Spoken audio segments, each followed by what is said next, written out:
Eu saúdo a amada igreja com a paz do Senhor Jesus. Amém, irmãos? Nós já adoramos ao Senhor, glorificamos a Deus por tudo que Ele tem feito em nossas vidas. E agora nós vamos meditar na palavra do Senhor. Quero dizer para os irmãos hoje que é uma alegria sempre estar aqui falando do amor do Senhor, em especial porque hoje eu estou com os sogros aqui, né? As pessoas às vezes perguntam assim: Roberta, qual é o teu segredo? Vou mostrar para vocês o segredo. Fique em pé, irmão Quadros, irmã Rosália, por favor. E a tia da Roberta também, irmã Carmita. Domingo passado disseram assim para mim: e tu tá com as cunhadas aí hoje, né? Então, graças a Deus, eles são do Pará, estão aqui entre nós. Vocês querem dar uma boa-vinda para eles? Digam amém. Fique à vontade, que Deus nos abençoe. Eu não avisei o pastor porque eu queria apresentar, viu, pastor? Glória a Deus. Irmãos, vamos abrir nossas Bíblias no livro de Lucas, capítulo 2.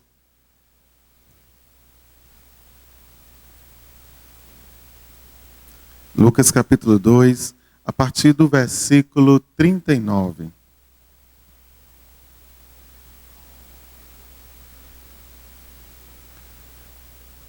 Glória a Deus. Lucas capítulo 2, a partir do versículo 39. Eu quero meditar com os irmãos nessa noite sobre a família terrena de Jesus. Glória a Deus. Diz assim a palavra do Senhor: cumpridas todas as ordenanças, segundo a lei do Senhor, voltaram para Galiléia, para a sua cidade Nazaré. E crescia o menino e se fortalecia, enchendo-se de sabedoria, e a graça de Deus estava sobre ele. Ora, anualmente iam seus pais a Jerusalém para a festa da Páscoa. E quando ele atingiu os 12 anos, subiram a Jerusalém segundo o costume da festa. E terminados os dias da festa, ao regressarem, permaneceu o menino Jesus em Jerusalém, sem que os seus pais o soubessem. Pensando, porém, está ele entre os companheiros de viagem. Foram o caminho de um dia, e então passaram a procurá-lo entre os parentes e os conhecidos. Não o tendo encontrado, voltaram a Jerusalém à sua procura. 3 dias depois, o acharam no templo, assentaram no meio dos doutores, ouvindo-os e interrogando-os. E todos os que o ouviam, muito se admiravam da sua inteligência e das suas respostas. Logo que seus pais o viram, ficaram maravilhados. E a sua mãe lhe disse: filho, por que fizeste assim conosco?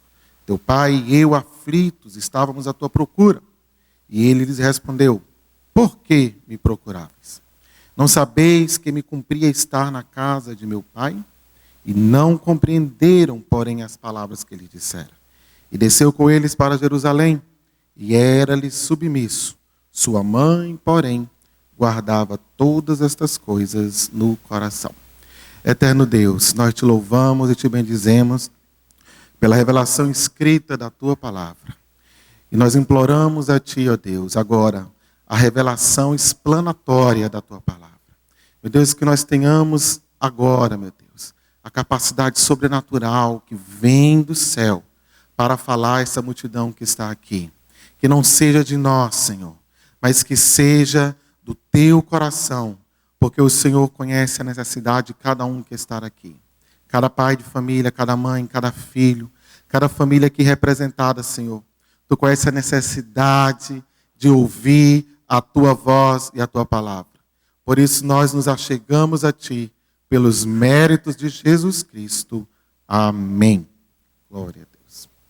Irmãos, quando nós somos crianças, nós crescemos ouvindo belas histórias, histórias infantis, contos de fada. E quem não gosta de ouvir aquele final, e foram felizes para sempre. E nós crescemos ouvindo essas histórias e casamos e muitas vezes, quando nós casamos e construímos família, nós descobrimos que não era bem aquilo que a gente imaginava. E às vezes, muitas pessoas estão frustradas. imaginando o que seria uma família perfeita, o que seria uma família ideal. Eu estava meditando nisso e pensando que se eu fosse escolher alguma família perfeita, seguindo uma lógica, eu escolheria Adão e Eva. Por uma questão muito simples. Foi Deus quem os criou. Então foi o casamento feito pelo próprio Deus. Mas nós sabemos, irmãos, que apesar de ter sido feito pelo próprio Deus, aquela família teve muitos problemas. Sérios problemas. Graves problemas. Isto porque, irmãos, Adão e Eva, apesar de serem feitos por Deus, eram duas pessoas, dois seres humanos com defeitos, com vontades diferentes, com seus problemas pessoais, cada um com a sua personalidade, do seu jeito. E não existe, na verdade, é isso que eu queria dizer para você, família perfeita. Se eu fosse escolher uma outra família, pela lógica, uma família perfeita, no sentido de que não há problemas, no sentido de que não há divergências, seria a própria família de Jesus. Isso porque Maria foi escolhida pelo próprio Deus. E o anjo apareceu para ela e disse: bendita és tu entre as mulheres. Ela ouviu a voz do Senhor, ela ouviu o chamado de Deus, ela foi instruída para ser a mãe do Salvador, para ser a mãe do Redentor. José também, a Bíblia nos ensina que ele era um homem justo. E na sua justiça, na sua sinceridade, quando ele descobriu que a sua esposa estava grávida, a Bíblia diz que ele intentou no seu coração deixá-la, porque ele não queria difamá-la. E a Bíblia diz que um anjo apareceu para José e falou: não temas receber Maria como tua esposa, porque o ente que há de nascer dela será o Salvador de todo mundo. E, no entanto, irmãos, quando nós lemos as Escrituras Sagradas, apesar, como alguns dizem, da Sagrada Família, e nós estamos chegando agora no Natal, e muitos de outras religiões, eles gostam de colocar o presépiozinho e ficar ali naquele imaginário coletivo, imaginando a família de Jesus, Maria, José e o menino na manjedoura. Mas a Bíblia nos mostra algumas particularidades da família de Jesus. E uma dessas particularidades, assim como Adão e Eva, apesar de eles terem sido criados por Deus, e apesar de José e Maria terem sido escolhidos por Deus para serem os pais terrenos de Jesus, aquele casal também tinha problemas. Aquela família também tinha problemas. Nós vemos aqui, irmãos, no livro de Lucas, e ele, entre os evangelhos, ele é o mais detalhista nisso. Ele se preocupa em mostrar a religiosidade, a fé de Maria e José. Você vê no versículo 39, quem está com a sua Bíblia aberta, no capítulo 2, que nós acabamos de ler, que eles cumpriram as ordenanças segundo a lei do Senhor. Quando o menino Jesus completou 8 dias, como era de costume, eles levaram o menino Jesus para ser circuncidado, porque era o que a lei dizia. Quando passou o tempo da purificação de Maria, a Bíblia nos ensina que eles levaram o menino Jesus ao templo, porque a lei dizia que todo primogênito será consagrado ao Senhor. Nós vemos isso no versículo 23 do capítulo 2. E eles não somente levaram o menino Jesus ao templo para ser consagrado ao Senhor, porque ele era um primogênito, mas eles também ofereceram um sacrifício, porque a lei assim ensinava. Que quando os pais levassem o menino Jesus ao templo, quando os pais levassem o primogênito ao templo, melhor dizendo, a lei ensinava, que eles deveriam oferecer uma oferta, e a oferta era de acordo com as posses da família. E eles ofereceram, nos diz o versículo 24, um par de rolo ou 2 pombinhos, porque a lei também ensinava que quando a família não tinha recursos suficientes, era esta oferta que eles iam dar, um par de rolas ou 2 pombinhos. Então, era um casal que se preocupava com o cumprimento, em cumprir e seguir o que a religião, o que o judaísmo ensinava. E o versículo 41 nos ensina que os pais de Jesus, todos os anos, eles iam a Jerusalém. Porque o bom judeu que se prezava, judeu que era sincero e fiel à sua religião, ele subia a Jerusalém para as festas anuais. E a Bíblia nos diz que, neste caso em particular, eles estavam subindo para a festa da Páscoa. E o menino Jesus já tinha 12 anos. E como ele já tinha 12 anos, ele poderia tornar-se filho da lei. E como filho da lei, ele poderia frequentar o templo e poderia, inclusive, fazer a sua primeira leitura pública, testemunhando assim que ele estava se tornando filho da lei. Eu aprendo, irmãos, a primeira coisa aqui que eu vejo nesta família e neste casal de pais, que Jesus, ele cresceu vendo o exemplo do seu pai e da sua mãe. Jesus cresceu não sendo mandado ou ordenado a ir à igreja, ou a adorar, ou a cultuar a Deus, ou a servir, ou a ofertar. Mas ele cresceu vendo seus pais indo à igreja. Ele cresceu vendo seus pais indo adorar ao Deus, mesmo com os recursos pequenos, mesmo com as condições financeiras baixas, os pais de Jesus se organizavam, se preocupavam e iam, uma vez ao ano pelo menos, a Jerusalém para cumprir com as ordenanças bíblicas. E desta vez, Jesus ele tem o privilégio de poder acompanhar os seus pais nessa viagem. Porque, como eu já disse, ele adquirira a maioridade. Nós temos estudado domingo passado a respeito do exemplo dos pais na educação dos filhos na escola bíblica dominical. Eu tenho que falar, né? Vender meu peixe aqui. Quem não veio para a escola dominical está perdendo, viu, irmãos? Domingo passado nós estudamos a respeito do exemplo dos pais da educação dos filhos. E isso, irmãos, cada vez mais é um ponto importantíssimo no meio das famílias. Porque os jovens, as crianças e os adolescentes estão crescendo com muitos referenciais. Mas uma coisa que eu quero dizer para você, o principal referencial que uma criança, um jovem ou adolescente tem que ter é o pai e a mãe dentro de casa. São muitos modelos que o mundo nos apresenta. São muitas formas de viver que o mundo nos ensina.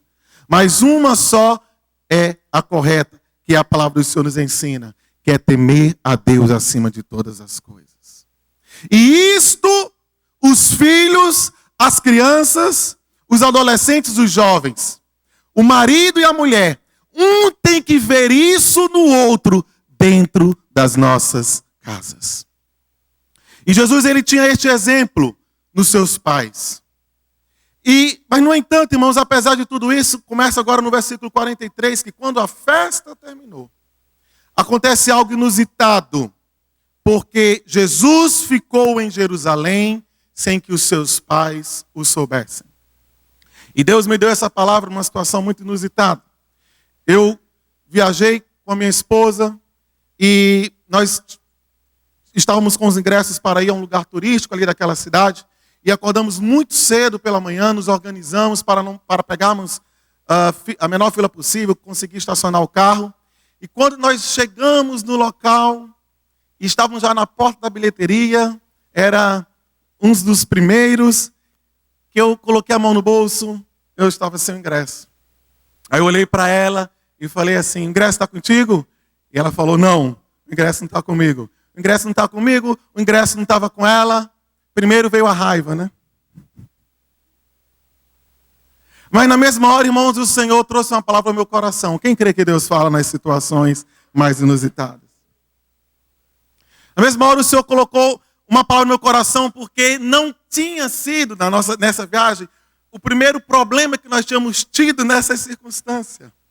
Até a máquina a gente tinha perdido. Eu pensei que a máquina estava comigo, a máquina não estava com ela. E a máquina tinha se perdido, mas depois nós achamos. E o Senhor trouxe essa palavra ao meu coração. Porque os pais de Jesus não sabiam que Jesus tinha ficado em Jerusalém? Porque os pais de Jesus perderam Jesus? O versículo 44 nos traz a resposta. O versículo 44 diz, pensando, repita comigo, pensando. Havia um problema de comunicação ali. Eu não sei se era do cotidiano ou em função da circunstância, mas o fato de eles não haverem conversado entre si, nem José ter falado com Maria, nem Maria ter conversado com José, eles imaginavam, eles achavam que Jesus estava no meio da caravana, quando na verdade Jesus não estava. E muitos problemas, irmãos, surgem dentro de casa. Muitos problemas pequenos, médios e grandes. Eles surgem dentro dos nossos lares, dentro das nossas famílias.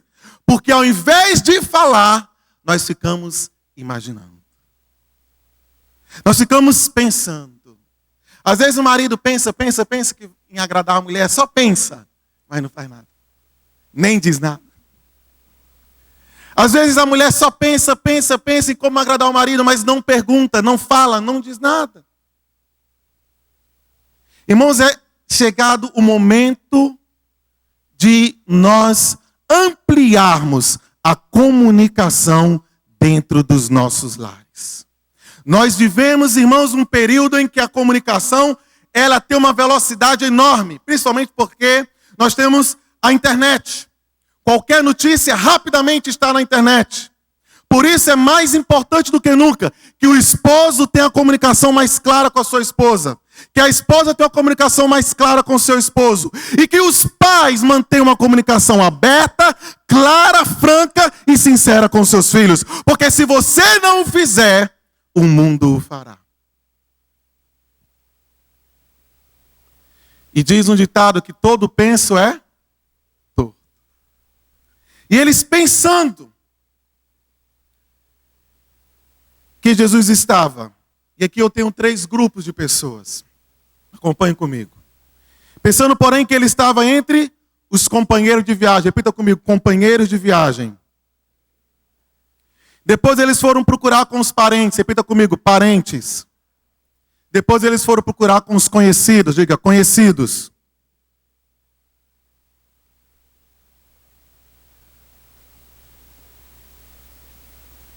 Se eu perguntasse para o irmão que está aqui agora, se você saberia dizer onde está o seu filho, que não está aqui. Eita, deu um susto agora em muita gente. Onde você imagina que o seu filho iria estar? Há muitos pais que estão educando seus filhos na companhia de companheiros. Companheiros de viagem. Nós estamos numa viagem para o céu.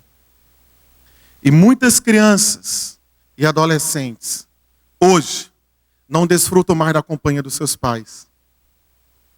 Os companheiros de viagem de muitas crianças e adolescentes é a televisão. Os companheiros de viagem de muitas crianças e adolescentes é a internet.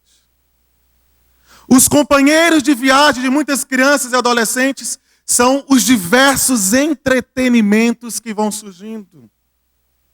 É o smartphone, iPhone, iPad e tantas coisas mais. E você fica tranquilo como estavam os pais de Jesus. Os pais de Jesus estavam tranquilos. Porque na cabeça deles, ele estava com os companheiros de viagem. Não, cadê o seu filho? Está lá assistindo um desenho. Está na frente da internet. Está brincando no celular. E vão entregando uma responsabilidade para os companheiros. Os pais de Jesus depois, irmão, nos diz a Bíblia que um dia, eles demoraram um dia inteiro de viagem para perceber que Jesus não estava mais entre eles. Vocês acabaram de ouvir um testemunho do irmão aqui contar a história do fundador da Jocum. Que aquele rapaz, ele cresceu e aos 14 anos ele saiu de casa. Quanto tempo aquela mãe levou para descobrir que aquele filho já não estava mais dentro de casa? O corpo estava, mas a mente já tinha saído. Ele dormia, comia em casa, mas a mente dele já estava no mundo há muito tempo. Quanto tempo você precisa para descobrir que o teu filho se afastou de você? Quanto tempo você precisa para perceber que o teu filho já não está mais com você? Eles demoraram um dia para perceber que Jesus não estava ali. O versículo 43 nos diz que eles foram procurar entre os parentes. Hoje, irmãos, é um desafio muito grande para as famílias modernas criar os seus filhos. Dificilmente hoje uma pessoa para ter um conforto melhor em casa, um casal para ter um conforto melhor em casa, dificilmente só um trabalha. Hoje a maioria das famílias, os dois trabalham, trabalha o marido, trabalha a mulher. E muitas vezes nós precisamos da ajuda dos parentes. Muitas vezes nós precisamos da ajuda do sogro, da sogra, dos tios, dos cunhados. Nós precisamos da ajuda dos primos, algumas pessoas que nos ajudem. Eu conheço várias pessoas que a mãe passa o dia trabalhando, mas o filho passa o dia na casa da avó. E à noite ela chega em casa, vai pegar o seu filho. Porque hoje as circunstâncias sociais, elas impelem as famílias a trabalharem assim. Mas, no entanto, irmãos, apesar disso, deixa eu dizer uma coisa para você. A responsabilidade espiritual de criar os teus filhos no temor do Senhor não é dos parentes. A responsabilidade de acompanhar o teu filho nessa jornada, a responsabilidade de acompanhar o teu filho nessa caminhada, não é dos companheiros e não é dos parentes. A responsabilidade é sua.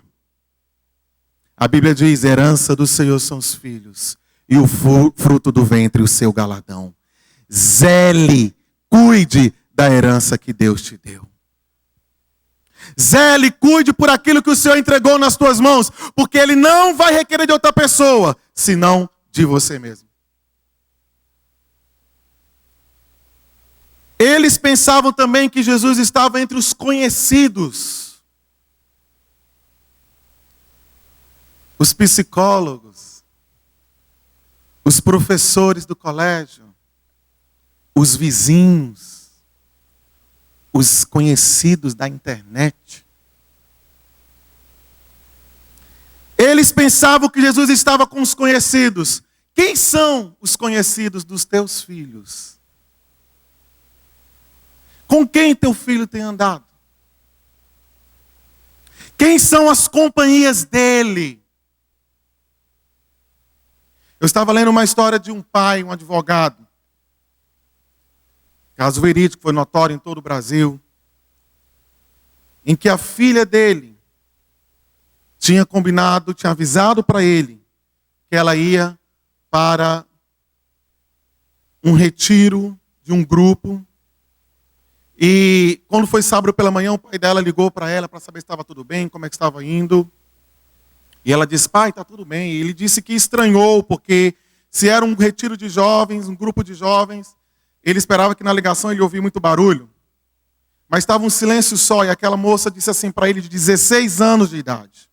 Ela disse, não, papai, é porque estão todos dormindo. E ali ele desligou e ficou tranquilo. Passou o sábado, passou o domingo, e aquela moça não voltou.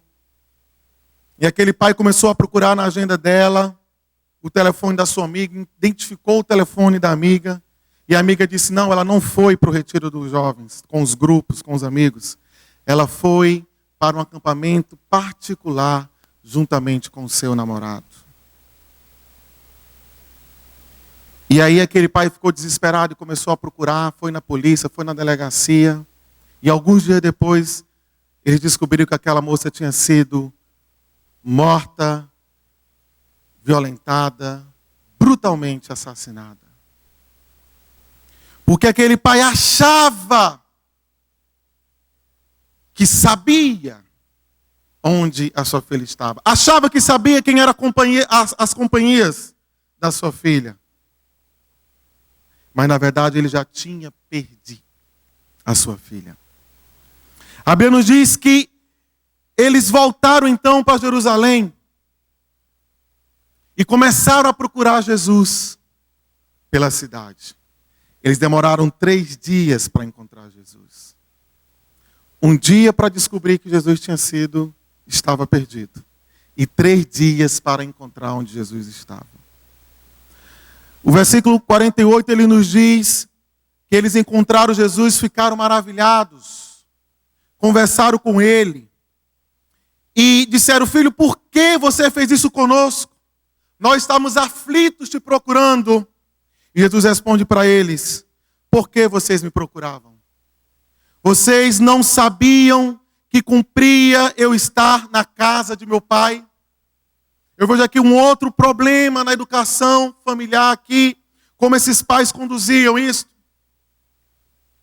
Eles não sabiam qual eram os sonhos de Jesus, os anseios de Jesus, aonde Jesus gostava de frequentar, os locais preferidos de Jesus. E Jesus, a resposta de Jesus é mais ou menos assim: quem estava perdido não era eu. Quem estava perdido era vocês me procurando 3 dias. Vocês não sabiam que eu vim a este mundo com uma missão? Vocês não sabiam que eu deveria estar aqui cuidando dos negócios do meu pai? Vocês já se esqueceram do que o anjo falou para você, mamãe? Você se esqueceu, papai, que o anjo falou para você? Vocês que estavam perdidos. Quais são os projetos dos teus filhos, meu irmão? Quais são os locais que ele gosta de frequentar? Quais são os ídolos dele? Em quem ele está se mirando? Em quem eles estão se espelhando?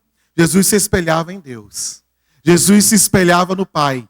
E mesmo assim aqueles pais ainda estavam atônitos, maravilhados, impressionados e perdidos. Veja o que diz o versículo 50. Não compreenderam. Repita comigo: não compreenderam. Porém, as palavras que ele lhe dissera. Tem muita incompreensão. Muita incompreensão. Às vezes nós não falamos com as palavras, mas falamos com as nossas atitudes. E você consegue fazer uma leitura do comportamento do teu filho? Da rebeldia dele? Que leitura você faz da desobediência dele? O que você enxerga nas atitudes do teu filho, nas atitudes da tua filha? Ou você está aqui como Maria e José, não compreendem nada. Não sabem onde Jesus está. Não sabem o que Jesus queria. Não sabiam encontrá-lo. Muita incompreensão. Nós precisamos, irmãos, tratar criança como criança. Adolescente como adolescente e jovem como jovem. Mas muitas crianças hoje, elas são tratadas já como adultos. Se vestem como adultos. E nós já ensinamos essas crianças a andarem como adultos. E quando crescem, são adultos frustrados. São adultos frustrados porque não viveram a infância que deveriam viver. Mas eu quero dizer uma coisa para você. Se você chegou aqui nessa noite perdido e aflito na educação dos teus filhos, eu tenho certeza que Deus trouxe essa palavra para trazer luz sobre o teu coração. O Espírito Santo é poderoso para fazer você se achar, glória a Deus. O Espírito Santo é poderoso para fazer você se encontrar na luta dentro de casa que você está passando.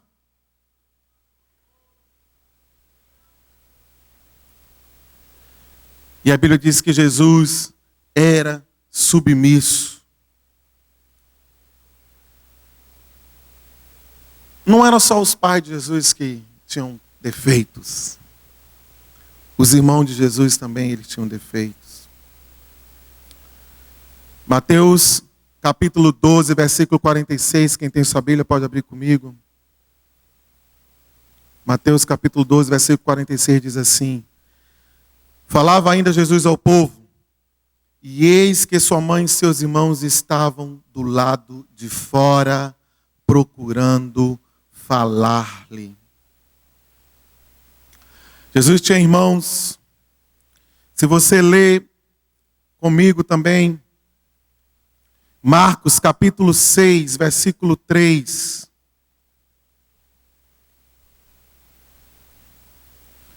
O evangelista nos diz: não é este o carpinteiro, filho de Maria, irmão de Tiago, José, Judas e Simão, e não vivem aqui entre nós suas irmãs? E escandalizavam-se nele. Alguns acreditam que Maria não teve outros filhos, mas isso não é uma verdade. Depois de Jesus, Maria teve outros filhos. E esses filhos eram irmãos de Jesus. Alguns dizem assim, não, mas aqui pode ser primo. Não, irmãos, aqui é irmão, irmã mesmo. De sangue. E nós percebemos aqui, e você pode procurar em todos os evangelhos, que eles são citados e mencionados. Mas apesar deles serem irmãos de Jesus, apesar deles acompanharem a Jesus até com uma certa distância, nós descobrimos que havia alguma divergência entre eles. João capítulo 7, abra comigo a sua Bíblia, em João capítulo 7, versículos 1 ao 9, diz assim: passadas estas coisas, Jesus andava pela Galileia, porque não desejava percorrer a Judeia, visto que os judeus procuravam matá-lo.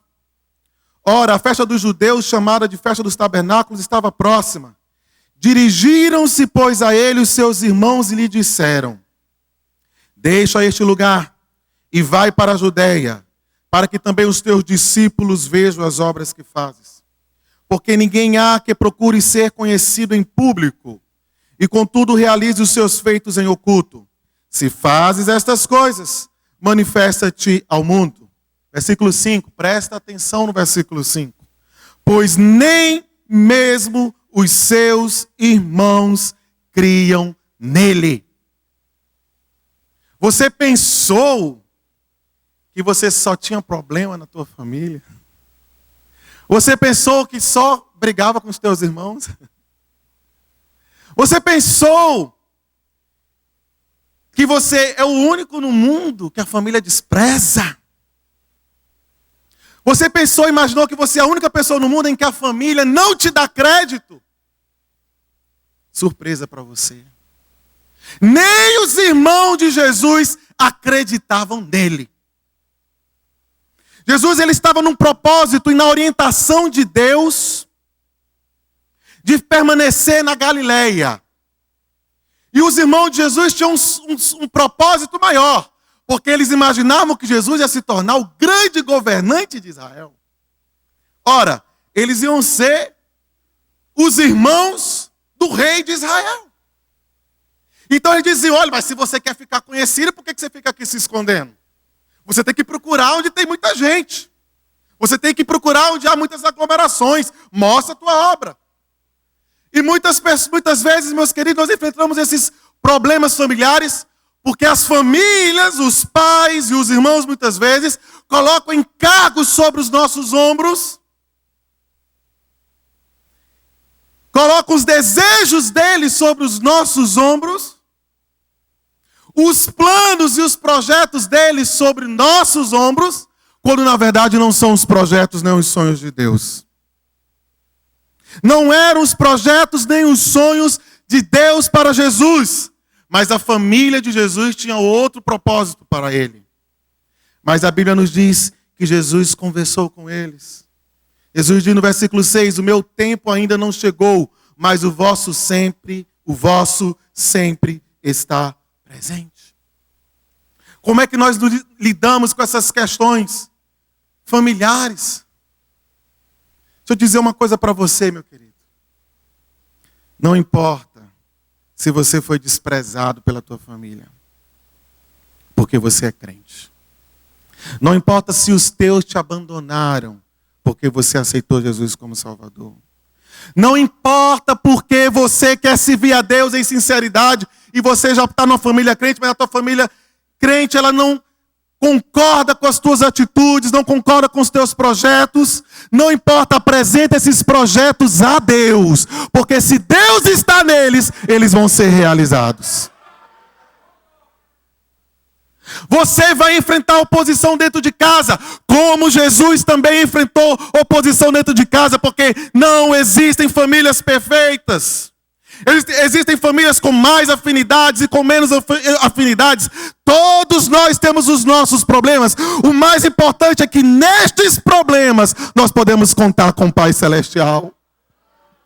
O mais importante, meus queridos, é que no meio dessas lutas que nós passamos, das afrontas que o diabo coloca diante de nós, nós temos um Pai que olha para nós, que zela por nós. Um Pai que está com os braços abertos, aleluia, e não nos esquece. Talvez você chegou aqui, meu querido, nessa noite, ferido e angustiado pelo pai que você teve, pela mãe que você teve. Porque um dia alguém te esqueceu, como os pais de Jesus por um momento se esqueceram dele.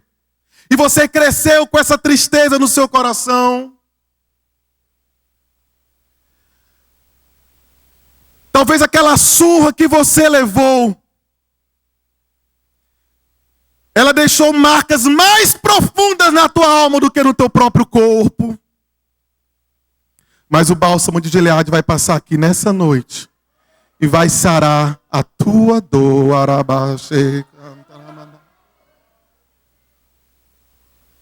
Isaías 49:15. Acaso pode uma mulher esquecer-se do filho? É algo inimaginável, algo impensável. Acaso pode uma mulher esquecer-se do filho que ainda mama? De sorte, irmãos, e o pior é que você esquecer um filho que ainda mama é muito difícil.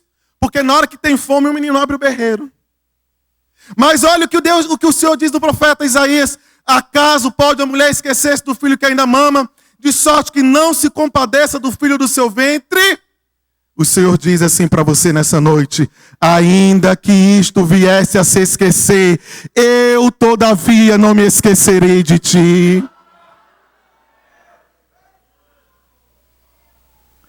Você foi abandonado, você foi deixado, meu querido, não importa, o teu passado ficou para trás, olha para frente o que Deus tem reservado para você.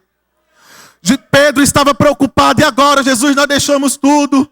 Eu trabalhava com meu pai, agora deixei de trabalhar com meu pai, estou trabalhando para ti. O que vai ser de nós? Marcos capítulo 10, versículos 29 e 30. Tornou Jesus a dizer: em verdade vos digo, que ninguém há que tenha deixado casa, ou irmão, ou irmãs, ou mãe, ou pai, ou filhos, ou campos por amor de mim, e por amor ao evangelho, que não receba já no presente o cêntuplo de casas, de irmãos, de irmãs, de mães, de filhos, com perseguições, e no mundo por vir a vida eterna. Olha os teus irmãos novos aqui, meu querido. Olha para o lado e vê os teus irmãos. A família que Deus reservou para você. Pode olhar, te alegra, porque Deus agora te faz assentar nas regiões celestiais. Deus te faz assentar entre os filhos de Deus que nasceram de novo, foram comprados e lavados pelo sangue de Jesus. Para de chorar pelo que passou, meu irmão.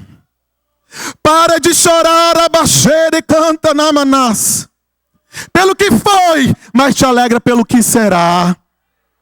Te alegra pelo que virá. Pela redenção de Deus que veio sobre a tua vida. Isaías capítulo 63, versículo 16. Ele diz: mas tu és o nosso Pai, ainda que Abraão não nos conhece, ainda que Israel não nos reconhece, tu, ó Senhor, és o nosso Pai, o nosso Redentor, e o teu nome desde a antiguidade. A nação pode te desprezar, você pode se tornar até um expatriado, os santos podem te desprezar, mas o Pai Celestial não despreza ninguém. O pastor Carlos Queiroz, em seu livro a respeito da oração do Pai Nosso, ele comenta que quando o Senhor Jesus ensina essa nova forma de nós nos relacionarmos com Deus, essa nova forma de nós nos aproximarmos de Deus, Ele como Pai.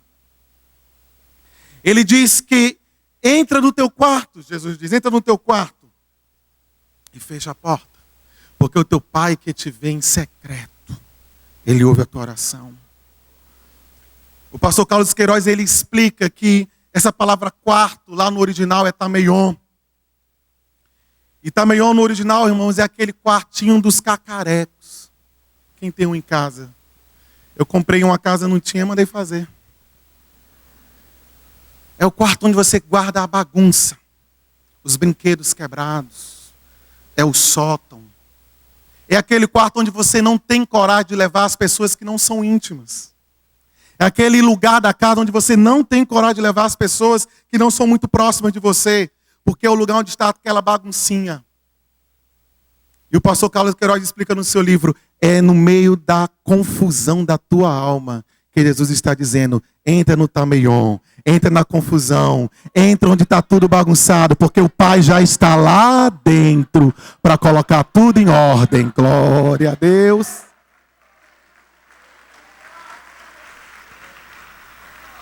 O Pai já está lá dentro para colocar tudo em ordem, para limpar. Irmãos, vamos ficar de pé. Pastor, posso fazer uma oração? Glória a Jesus. Irmãos, eu quero orar nessa noite por libertação. Por muitas feridas da alma. Feridas familiares. Cicatrizes familiares. Que o irmão deixou. Que o pai deixou. Que a mãe deixou na sua vida. Mas o Senhor vai sarar nessa noite. Coloque a sua mão no seu coração. Oh Deus. Oh Pai amado, aqui estamos, Senhor, na tua presença. Pai, aqui está o teu povo, aqui está a tua igreja. E nós convidamos o Senhor para entrar no nosso tameion.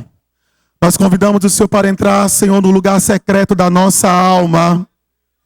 Deus, contempla a nossa bagunça agora, Deus. A confusão mental. Pai, traz cura agora, meu Deus, sobre as nossas vidas. Meu Deus, esta mulher, Senhor, que cresceu, meu Deus, com palavras duras, que cresceu, Senhor, ouvindo palavras negativas, dizendo que não vai prestar, não vai dar certo. Senhor, tu estás aqui nessa noite para dizer que já deu certo, porque Jesus morreu na cruz do Calvário para purificar os seus pecados, e dos seus pecados purificados tu não vai te lembrar mais. O Senhor está aqui nessa noite para trazer restauração, meu Pai, porque nenhuma palavra de maldição pode, Senhor, prevalecer diante do poder, diante do sacrifício de Jesus Cristo ali na cruz do Calvário. Meu Deus e meu Pai, entra com providência, Senhor, no lado dos teus servos e das tuas servas. Meu Deus, toda confusão, toda intriga, meu Deus, toda fofoca, toda falta de comunicação, nós repreendemos agora em nome de Jesus. Todo demônio da intriga, toda nuvem negra que o diabo tem lançado sobre esta casa, ó Pai, envia o vento do Espírito agora, para levar esta fumaça para longe deste lar. Ó Deus amado, os filhos que estão aqui, Senhor, que ainda choram, Deus, pela salvação dos seus pais, Pai, nós intercedemos por eles agora, que o Senhor possa visitar aquele homem do coração duro, aquela mulher, Senhor, amargurada. Ela precisa ter um encontro contigo, Senhor, para desfrutar a verdadeira alegria. Ela precisa ter um encontro contigo, Senhor, aquela mulher, Pai, com o coração ainda endurecido, Deus, pelas circunstâncias. Mas o Senhor é poderoso para se encontrar com ela face a face. Pai, em nome do Senhor Jesus, abençoa cada lar que está aqui representado.